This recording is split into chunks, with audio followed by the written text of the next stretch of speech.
सभी को मेरा नमस्कार। मैं हूं doctor K. N.. Mishra, laparoscopic general surgeon. आज हम पतंजलि योग दर्शन में सूत्र नंबर 13, सूत्र नंबर 33, 34, 35, 36, 37, 38 और 39 उनकी संक्षिप्त में व्याख्या करेंगे।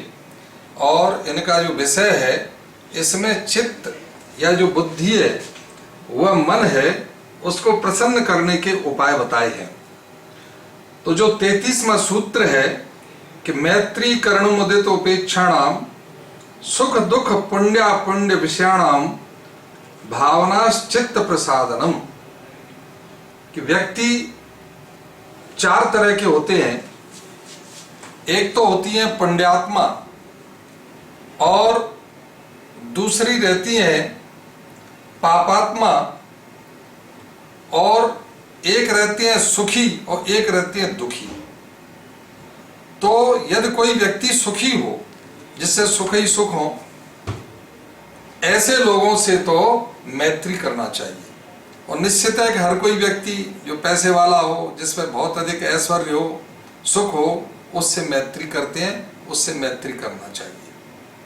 और जो दुखी प्राणी हो, उन पर करुणा करना चाहिए। यदि कोई व्यक्ति दुखी है, संसार में वैसे तो सभी दुखी हैं, लेकिन जो अत्यंत दुखी हो, कोई शरीर से हो, बीमारी से हो, मान से, किसी भी तरह से हो, उस पर जो है क्या करना चाहिए? दया करना चाहिए, करुणा। और जो पुण्य आत्मा है, ऐसे पुण्य लोगों पर प्रसन्न रहना चाहिए, मुदित माने प्रसन्न रहना चाहिए। और जो पापात्मा है, जो पापों में लगे रहते हैं, तामसी प्रवृत्ति के हैं, अन्यायी हैं, दुराचारी हैं, जो दुष्ट प्रवृत्ति के लोग हैं, ऐसे लोगों की उपेक्षा करना चाहिए। उससे चित्त प्रसन्न होता है। अतः सूत्र क्या कहता है कि मैत्री करुणा मुदित उपेक्षाणाम सुख दुख पुण्य विषयाणाम भावनास चित्त प्रसादनम। अतः चित्त प्रसन्न होता है, यह भी एक साधन है। उसके बाद में 34वें सूत्र में बताते हैं कि प्रच्छर्दन विधानाभ्याम व प्राणस्य।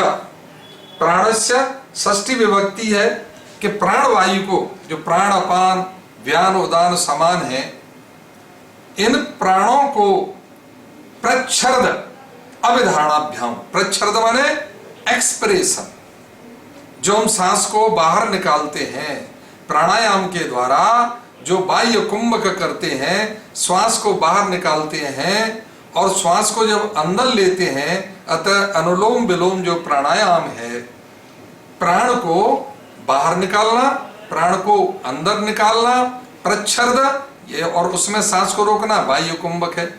अविधारणाभ्याम, यह सांस को अंदर डीप इंस्पिरेशन लेके ऐसे, और सांस को रोकना, यह क्या है?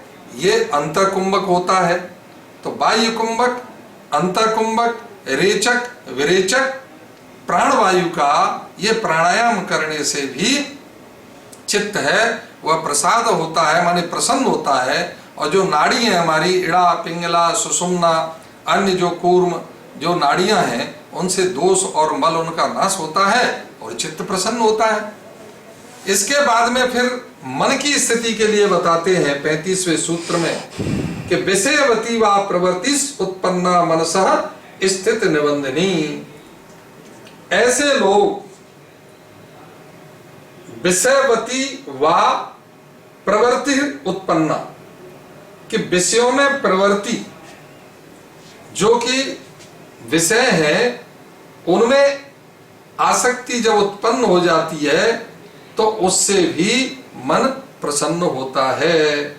विषयों का व ज्योतिषमति 36वें सूत्र में है कि इस तरह की ज्योति, कैसी? विशोक, जो शोक रहित हो, ऐसी ज्योति जब चित्त के अंदर प्रकट हो जाती है, जब राग और द्वेष, मल, काम, क्रोध ये नष्ट हो जाते हैं, तो अंदर चित्त प्रसन्न होकर के ऐसी ज्योति उत्पन्न होती है जो कैसी रहती है, विशोका, वे माने शोक रहित, शोका माने शोक, और विशोका शोक रहित, इस तरह की जो ज्योति उत्पन्न होती है परम ज्योति, उससे भी चित्त माने मन है वह प्रसन्न होता है। इसके बाद में वीतराग विषयम व चित्तम, वीतराग विषयम व माने वह ऐसे महान पुरुष जो कि रागों से रहित हैं, जो कि अटैचमेंट, क्लेश, कर्म, विपाक, उनके फल जो उनसे रहित हैं, इसमें ऐसे महान पुरुष आते हैं जो वास्तव में जिनको कष्ट नहीं है। जैसे आज के विषय में कहें तो मैं तो कहूंगा कि योगी आदित्यनाथ हैं, इन्हें कोई राग नहीं है, कोई अटैचमेंट नहीं है, कोई परिवार ही नहीं है।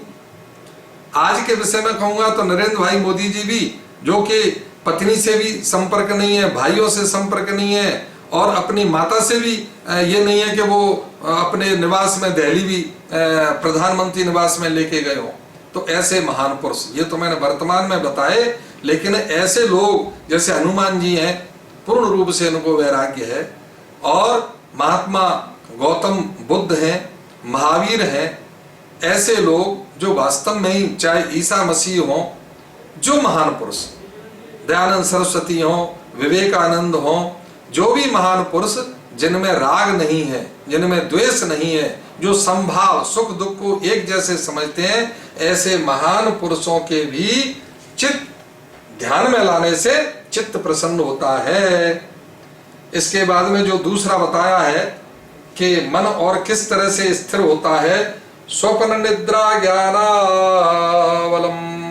वा, स्वप्न और निद्रा ज्ञान आलम्बनम वा।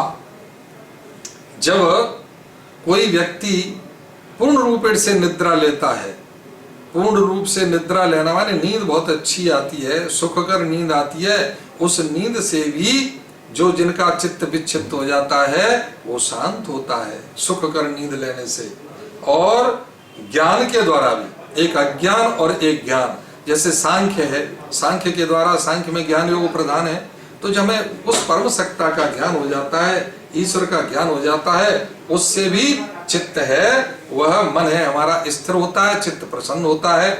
इसी तरह यथा अविमतम ध्यानात् वा, और जो जिसके जिसके जो मत में हो उनका ध्यान करने से भी, अभी मैंने बताया था इस 39वें सूत्र में वही बात है, कौन सी, यथा अविमत, जिसकी जैसी रही भावना प्रभु मूर्ति देखी तिन तैसी, जिसकी जो भावना हो, चाहे वो बुद्ध को माने, महावीर को माने, शैव हो, वैष्णव हो, और चाहे वो ईसाई हो, चाहे वो इस्लाम को मानने वाले हों, प्रकृति को मानने वाले हों, जिस किसी को भी जैसा जिसका अहमत है, जो उसको मानता है, उसका ध्यान करने से भी उनका चित्त है वो प्रसन्न होता है। अतः योग क्या है, सार्वभौम है, पूरे विश्व के लिए है, सबके लिए सनातन है। अतः सभी को योग प्राणायाम करना चाहिए, ईश्वर उनको भला करेगा। ओम शांति।